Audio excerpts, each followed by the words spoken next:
Hey guys, this is Mubashir, and today we are going to cover the weekly market snapshot for this week. Right, uh, as you know that I was not covering this weekly market snapshot for the months.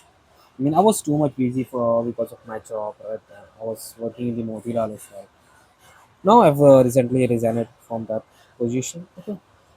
Okay, so let's start the video. We are going to basically cover the domestic, global, and the crypto too, like we always do, right? So let's start with the domestic one, right? Uh, as you know that the market is continuously going down, right? For the past, from the Feb, we can say, after the starting the war, it is continuously going down. And so, if I cover the domestic one, you know that the rupee bonds and RBI is in main focus, right? I mean, markets are closely watching the upcoming RBI policy as the rupee volatility bond yields are continuously rising.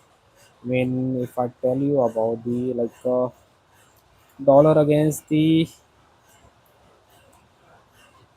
dollar to INR, okay, that would be great. Okay, you can see that it's like a stock which is continuously going up, right? It is now rupees trading on 93.07, which is a very main concern. If I talk about the within a 5 years, if I talk about it, in 2021 we were having around 74 rupees only, 74.53, and now it is within 5 years only. It is now around 93. I mean, if you have invested in this rupee, like not rupee, if you have invested in the dollar, it is just a joke. I mean, you have also made a very good returns in there. Okay. Anyways, you know that it is a very major concern for us as a in India. Is a we import too much, right, from other countries, so we have to pay in dollars and other cur- currencies. If we have to pay in other currencies, so basically we have to first buy that. Previously we were paying around 74 rupees, 80 rupees. Now we are paying 93 rupees, so we have to pay more. If I take the example of our Indian companies, they are paying more for the each rupees. If they have to import something, they have to pay first. They have to first buy the dollar, uh, and then they can buy, right, from other countries. So previously, let's say they were making a profit, they were making a product with the cost of 100. Now because of the depreciation of the rupee, now it is costing them like 105 rupees. So their overall profitability will be impacted because of that. As you know that India is a very price sensitive market, right? They cannot directly increase the price of the product. They have to stay with that price and gradually increase that price. So, but before gradually increasing that price, they have to reduce their margin. That's going to impact their profitability, and that's also going to impact their overall stock price. So that's the thing, and the main trigger reason because of this rupee bonds bond yield rising is because of the rising oil prices. FIs continuously taking out their money from India. Let me show you the data. Okay, if you just go to the money control, and there is a FIDI activity section there, and you can see that they are continuously taking out their money from India. Right. Okay, here it is.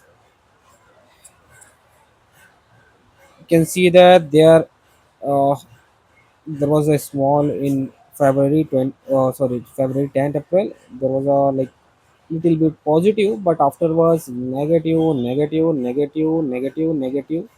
It's all in negative, right? So that's causing too much FIs outflow, and that also somehow affecting the rupee depreciate.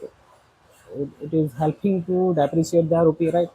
And also it is a very negative sign towards the Indian stock market, right?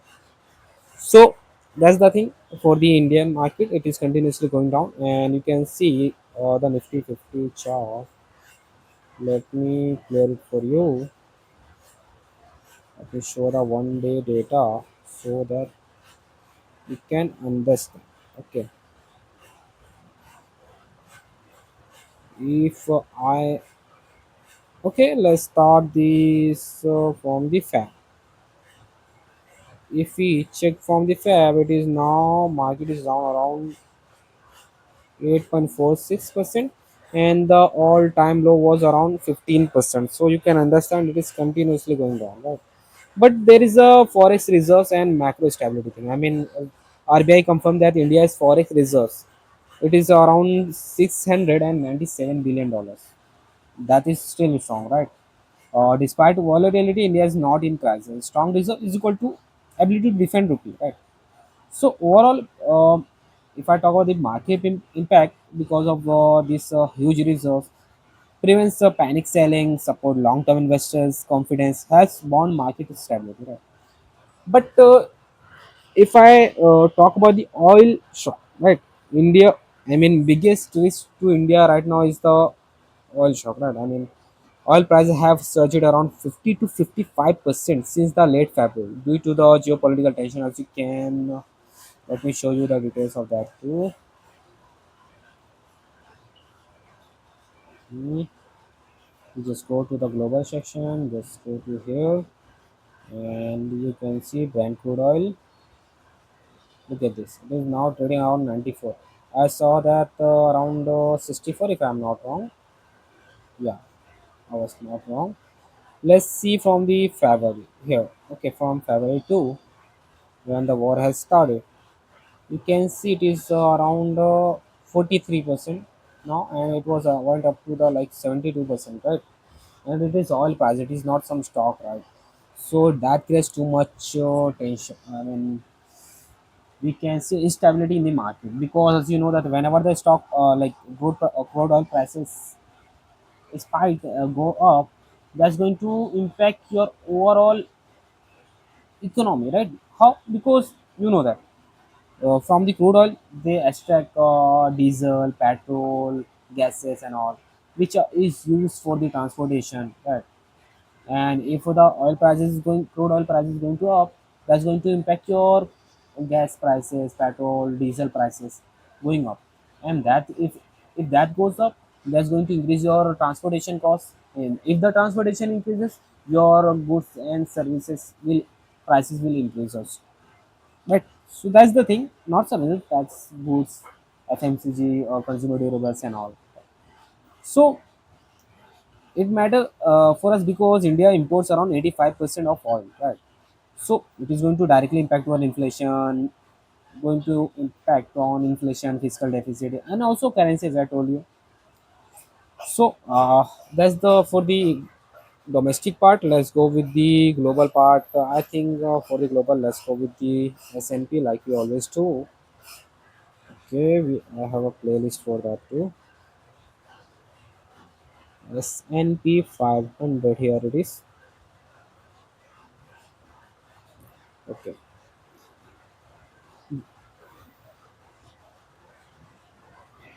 First of all, in the global micro scenario, as you know that geopolitics driving markets currently, escalation in the Middle East pushed oil sharply higher, global market turned cautious. So this is the core macro driver of the. I mean, everything else like stocks, crypto, effect, for forex is reacting to this overall oil shock, right?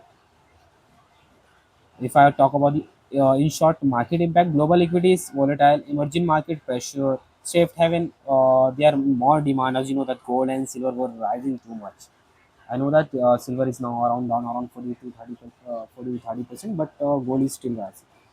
And global market is a mixed kind of. I mean, there is a risk also, there is a relief also, right? I mean, oil prices continuously going up, that's going to push the inflation, but some relief hopes are going on. I mean, geopolitical easing talks which is going around. As you know that there is a talk which is going around between the Iran and the US. They are planning for the ceasefire. Even they have recently come to the conclusion for the ceasefire for the I think 2 weeks if I'm not wrong, right? It was done. The main mediator was the Pakistan who was doing that, right?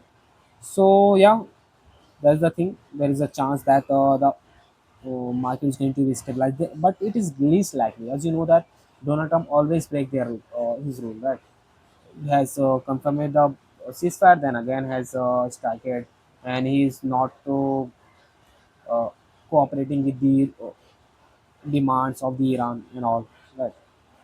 Also, Iran has imposed around $2 million for the each ship who is going to pass through the Strait of Hormuz. Right. You may have heard about that. I think that's the reason crypto market is continuously going up. Right. I mean, because I have saw the news that the payment is mostly acceptable in the crypto, especially Bitcoin. Right. So overall, globally, if I talk about the sector rotation, if I overall market sector rotation, uh, let's go. I mean, let's go with the like crypto. I mean, what's happening in the crypto? So that, as I told you, Bitcoin is continuously rising. Uh, After the announcement that the Iran is going to charge $2 million, uh, the most acceptable payment method will be the crypto. Right. It is there. It is. Actually, I was thinking that it was different time frame tag. Here it is. As you can see, the after the announcement, the market went up by the around 15%. That they are going to accept the payment in terms of the Bitcoin.